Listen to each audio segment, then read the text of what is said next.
Hey, Mighty One. With nearly 300 Birthful episodes in over 5 years, it may be hard to know where to begin listening to the show. To make it easier, we've put together the Best of Birthful series, which showcases some of our favorite or most relevant episodes. This is one of those. If you enjoy what you hear, make sure you subscribe. It's free, and that way you won't miss a thing. Enjoy. Today, I'm so happy to have Canadian pediatrician and renowned breastfeeding expert, Dr. Jack Newman, on the show. His website is filled with the most amazing resources and free breastfeeding videos where you can check out, say, the difference between a baby that is eating well at the breast and another one that is more of a nibbler and isn't getting that much, or what a really good latch looks like. It is a fantastic resource. ibconline.ca. All right. Let's get to it. Jack, welcome to the show. Thank you very much. It's good to be here. It's so good to have you here. So I figured we'd talk about breastfeeding today, breastfeeding newborns, but I'd like to backtrack a bit and start when moms are still pregnant. What are ways for pregnant moms to prepare for breastfeeding, to have a successful breastfeeding relationship? Well, Andrea, I think it's very, very important that mothers get good information about how to get started with breastfeeding, because those first few days after the baby is born are extremely important. And unfortunately, most hospitals in North America, in fact around the world, do not really support breastfeeding in the way that it should be done. Too much emphasis is based on weights of the babies, that sort of thing. And too many of the people that work with mothers in the first few days really don't know very much about breastfeeding. So it's up to the mother, I'm afraid, to get the information that they need to help them understand how breastfeeding works, that breastfeeding is not bottle feeding through a different sort of bottle that is attached to your chest, but is something completely different. And so that the idea that breastfeeding is, just bottle feeding in a different way has got to go out the window, and the mothers need to get this information. And unfortunately, the people, including the nurses and the lactation consultants, all too often, I'm afraid, and even the pediatricians and neonatologists really don't understand breastfeeding, and they too often, lead the mothers the wrong way. And I hear that a lot as a doula from my doula clients when I see them postpartum, how one nurse and that they did see the lactation consultant and everybody gave them a different information and a different, suggestion. Well, if everybody's giving different information, then somebody has to be wrong. And it doesn't mean that somebody is right. Yeah, no, that's what I mean. It leads to a lot of confusion. Absolutely. So you mentioned that the breastfeeding relationship at the beginning with the people that support moms are not supporting them, that support is not given, proper support is not given. How should it be supported? What does good support look like? Well, I think that the first thing is that if the mother is concerned about anything, somebody should be there to help her. And I think that somebody should be there to watch the baby at the breast. Somebody who knows what to watch for should be there to watch the baby at the breast. Because even if things seem to be going okay, they aren't always. And the mother just needs to know, here's how I know my baby's getting milk. And if the mother knows how to know a baby's getting milk, so much is overcome. We have video clips on our website that show even a 10-hour-old baby breastfeeding and getting milk from the breast, and how to know that. And unfortunately, in hospital, too many mothers are just being told, well, your baby's lost X percent of the birth weight, so we have to give the baby formula, which is not the way to do it.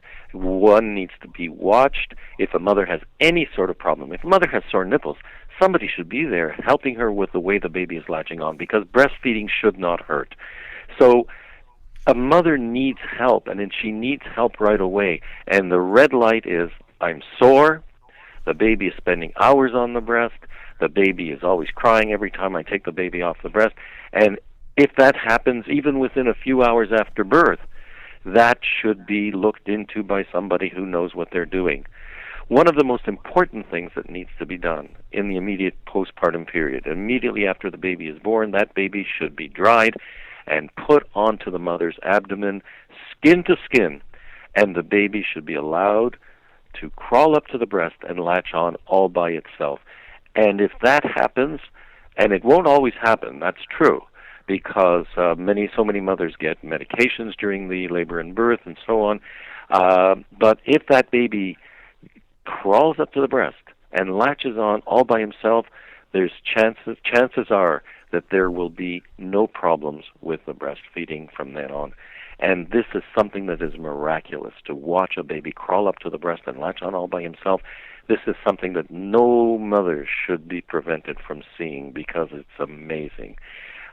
So yes, it's sometimes so hard to do because people want to intervene and want to rub and want to touch and want to adjust and want to move that poor baby. Exactly, and it's not necessary most of the time. I mean, we are still mammals, meaning that we're related to moose and seals and elephants, and in the wild, if a baby mammal doesn't latch on all by himself, well, they've got to do it, don't they? If they don't do it, then they will die. And so it's something that we have inherited. Just because we're at the top of the evolutionary scale doesn't mean that we are no longer mammals, and our baby should be able to do that. So, Jack, you mentioned you have videos on how to know if a baby's getting enough milk. Can you describe that a little bit, or how can a mom know? I know this is radio or this is audio, and we can't, show people how. But can you describe that a little bit?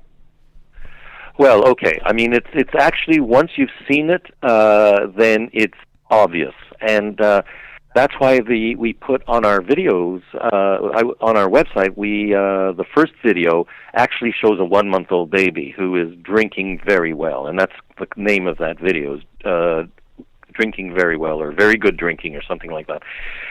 And it shows that as the baby opens his mouth to the maximum, there is a pause, and then the baby closes. So one suck is open, pause, close. And you can see that in the baby's chin.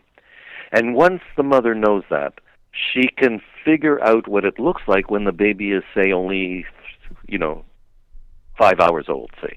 And sure, the reason it's not so obvious in a 5-hour-old baby is because there's a lot less milk in the first few days. And that's the way it's supposed to be, by the way. And this is a perfect example of how we use bottle feeding as our model of normal. We say, well, the baby would take 15, half an ounce of formula if we gave it to him, and that means there's not enough milk. No.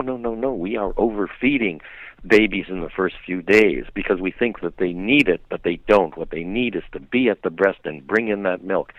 And anyway, at 5 hours, the pause is much shorter. But if you look carefully for it, if you know what to look for, you can see it. And if a baby is doing that, then the baby is getting milk. And if the baby is doing it well, then the baby will be fine at the breast with getting only those small amounts of colostrum that the baby needs. Because their stomach is also so tiny at that point.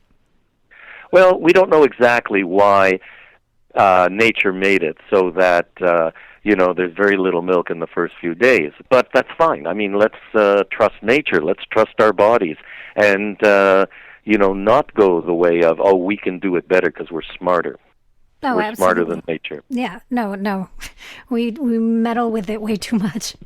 So, okay, say a mom is having pain, is having some sore nipples, the baby's wanting to eat all the time and it is fussy and crying. What can be going on, or what should moms be on the lookout for or try to do to change that?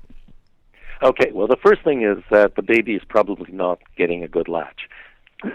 And there are many reasons for babies not getting good latches. I mean, one is just simply the technique.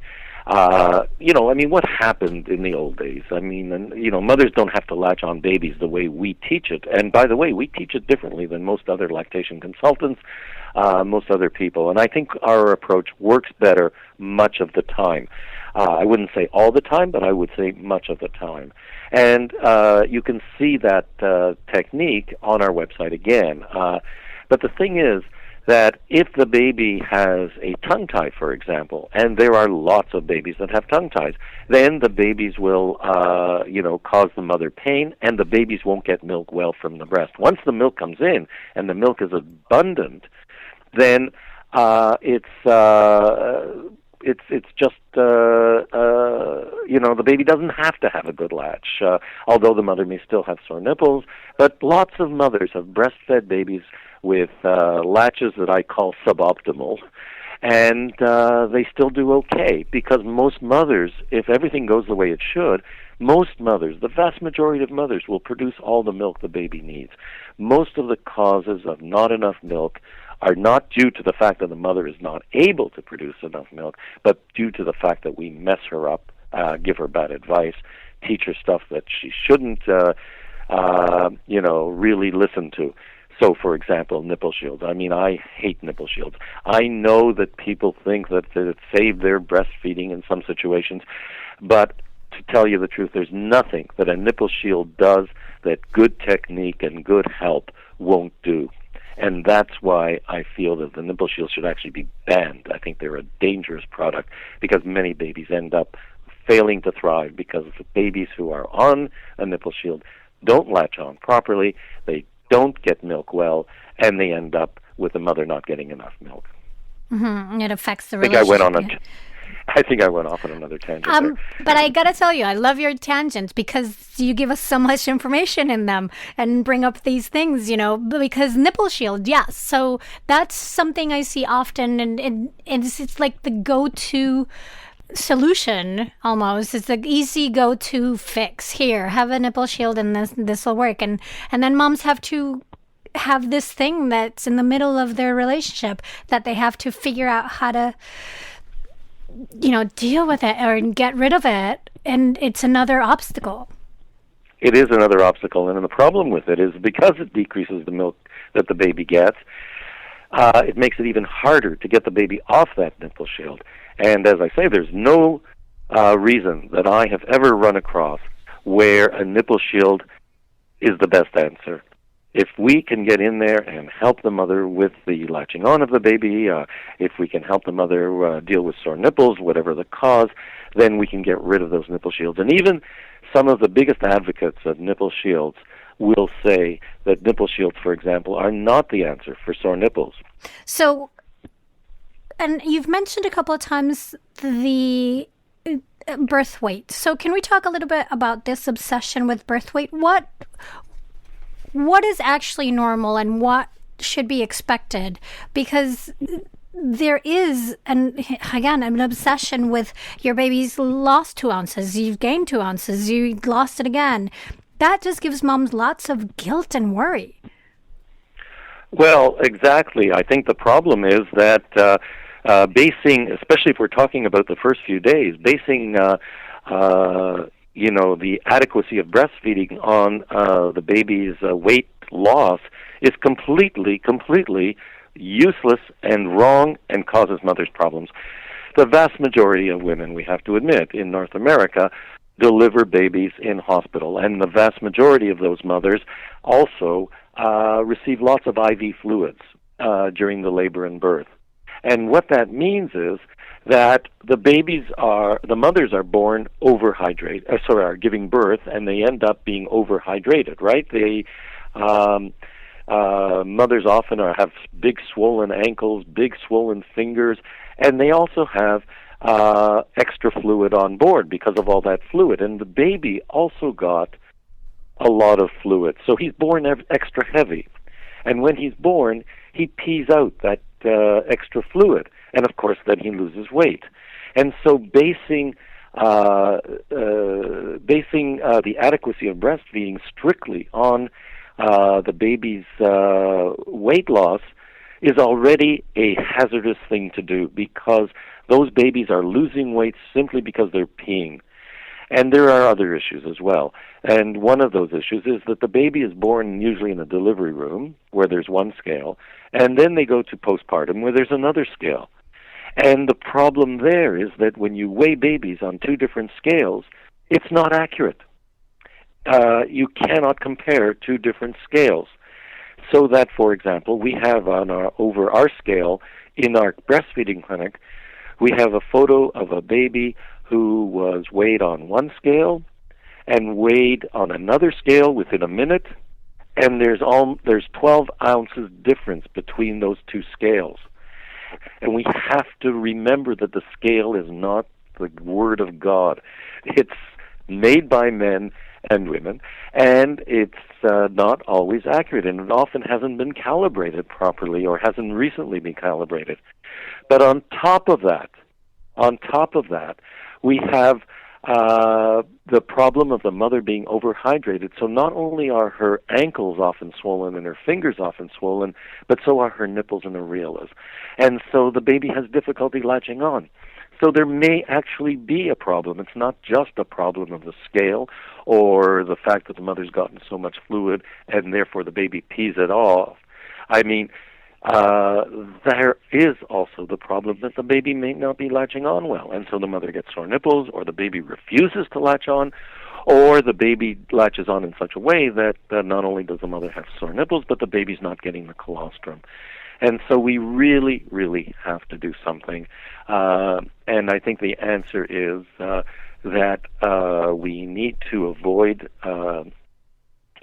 too many interventions during labor and birth. I mean, I'm not saying that every mother should be able to, birth their baby without any interventions or pain relief or whatever. But, many mothers could do it if they had the support. And the fewer the interventions, the more likely the baby is to get started with breastfeeding really, really well. So I'm curious, because a lot of moms are getting all this extra fluid, and babies are having, so you have that situation, extra fluid, and babies are having difficulty latching on because of swelling in the breasts and the areola. What is a mom to do?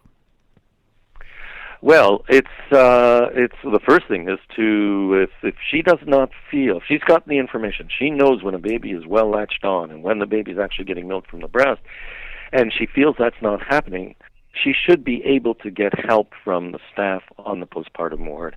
And that's where our whole system fails, because even if the mother is aware of what's going on, the mother often doesn't get the help that she needs. And I think that what really needs to be done is the mothers have to put in the extra effort and, unfortunately, the extra money and say, look, I want to birth with a doula. That's a plug for you, but I agree with you.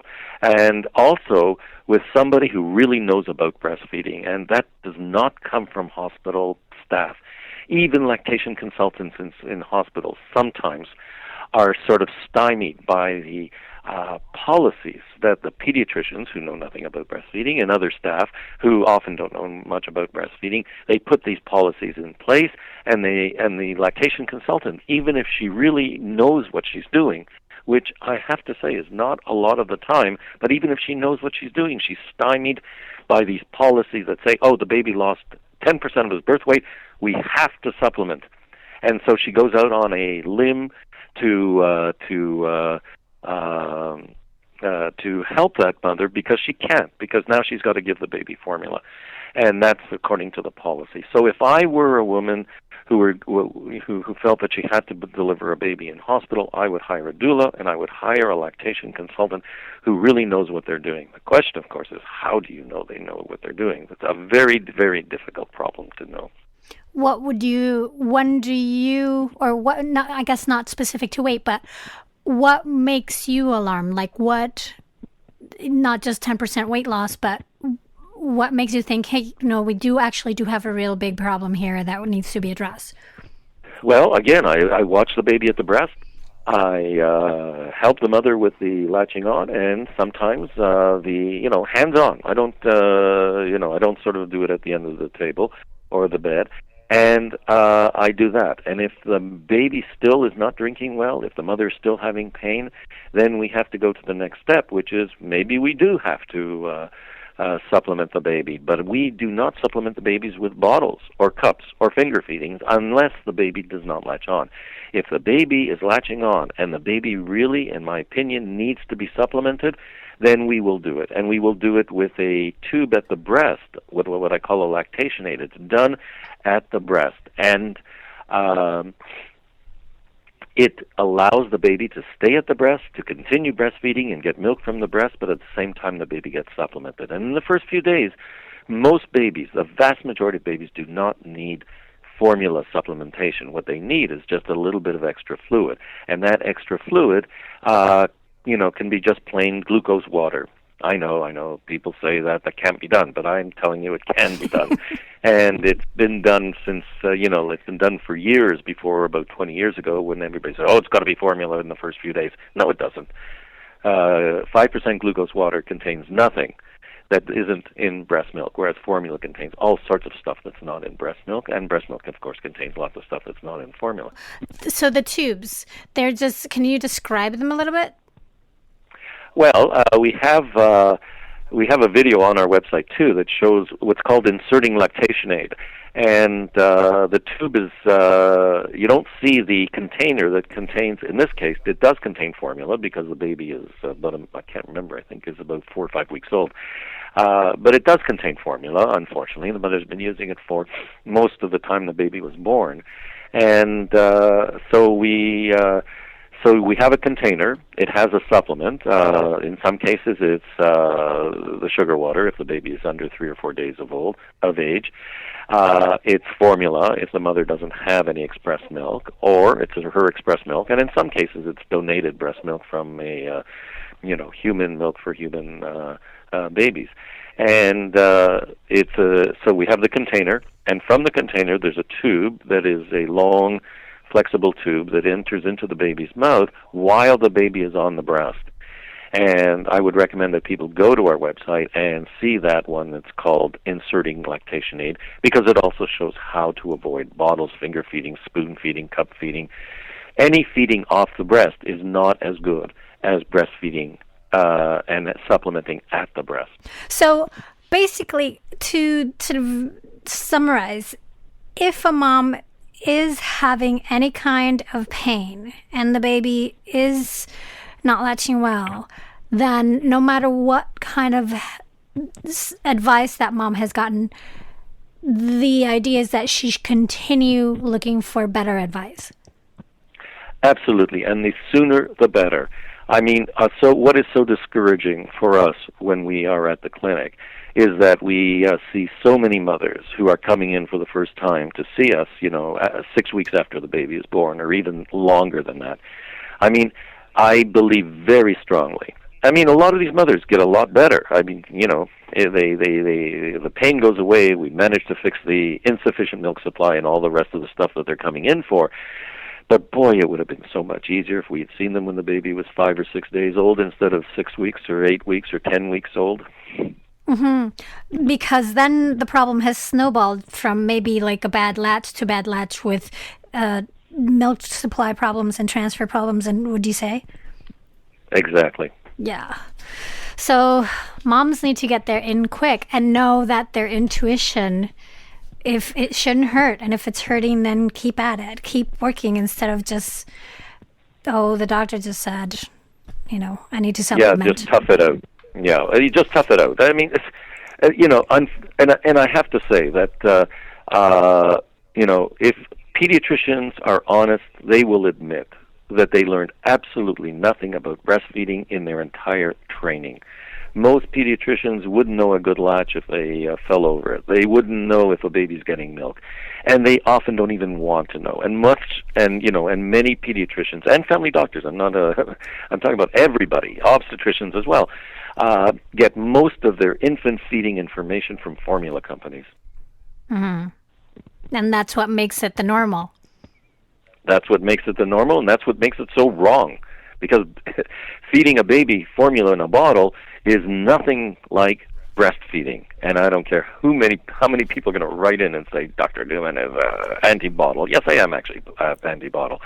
And unfortunately, and I should put this to anybody who is listening, is that the one thing that will make breastfeeding work better in the United States is that women get decent maternity leave. It's appalling. You're probably amongst the worst in the whole world with regard to maternity leave, and the people that are most against extending the maternity leave are those politicians who never stop talking about family values. It's appalling. Your northern neighbor, that's Canada. Mothers have 1 year maternity leave. And if that's the case, they never need to use formula. They never, unless they're having difficulties with breastfeeding. But if they're breastfeeding, fine. They never have to use a bottle. They never have to use formula. They never have to pump, for goodness sakes, because, a 1-year-old baby will breastfeed when mother's there and eat solids when the mother's not there and drink from an open cup. It's just a whole different situation. And we're not even the best in the world. There are countries where mothers get 3 years maternity leave and stipulations such as a breastfeeding mother in the first 3 years of life, even if she returns to work before 3 years, is not allowed to do night shifts, for example. Mm-hmm. Yeah, we agree that our maternity leave is appalling, and on top of that is not paid; it's unpaid leave. That's right. One last thing before we go that I wanted to, because I see this being another just as obsessive as the focus on the weight, leading to formula feeding, the issue of jaundice. If the baby develops jaundice, that makes him or her a little more sleepy and has a hard time. Like, what is your best recommendations for moms who have a baby that has jaundice? Everything I just said. The thing is, if a baby gets higher than average bilirubin levels, that's what causes the jaundice is the bilirubin. In the first few days, it's usually because the baby's not breastfeeding well. So that the baby doesn't need, and we sort of, get this idea that formula is the answer to everything. So the baby gets formula, the bilirubin comes, the jaundice decreases, right? But that's not because there's something magical about formula. It's because the baby wasn't breastfeeding well enough. And so the first thing to do is not give the baby formula. The first thing to do is to get that baby breastfeeding well. In fact, there's at least one study that came from Italy that showed that breastfeeding babies actually have lower bilirubins in the first 3 days after birth than formula-fed babies. And that's because breast milk is a laxative and makes the baby poop more, and the bilirubin that ends up normally in the gut is pooped out instead of being reabsorbed into the baby. So if a baby is breastfeeding well, then it doesn't matter if the bilirubin is whatever, unless it's caused by something like breakdown of red cells. That's a whole different story. But if it's the vast majority of babies who have a little bit of jaundice after birth, it's because they're not breastfeeding as well as they could be. The long-term issue of a baby who is breastfeeding exclusively and, say, at a month has a bilirubin of, 10 or 11, whatever, say even higher, 15. If that baby is breastfeeding exclusively and gaining weight well, and there's and drinking well from the breast, and there's no obvious reason why this baby should have a higher, that sort of bilirubin, then it's normal. It's normal for exclusively breastfed babies to be jaundiced, not just for a few weeks, but actually for, 3 or 4 months.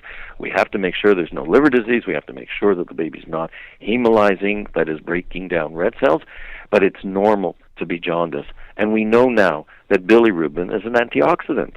Everybody is hot on antioxidants. And so, again, this is an example of we use the formula-fed baby as our model of normal. Mm-hmm. And formula-fed babies are rarely jaundiced at a month, say. Mm-hmm. But breastfed babies are not infrequently jaundiced at a month.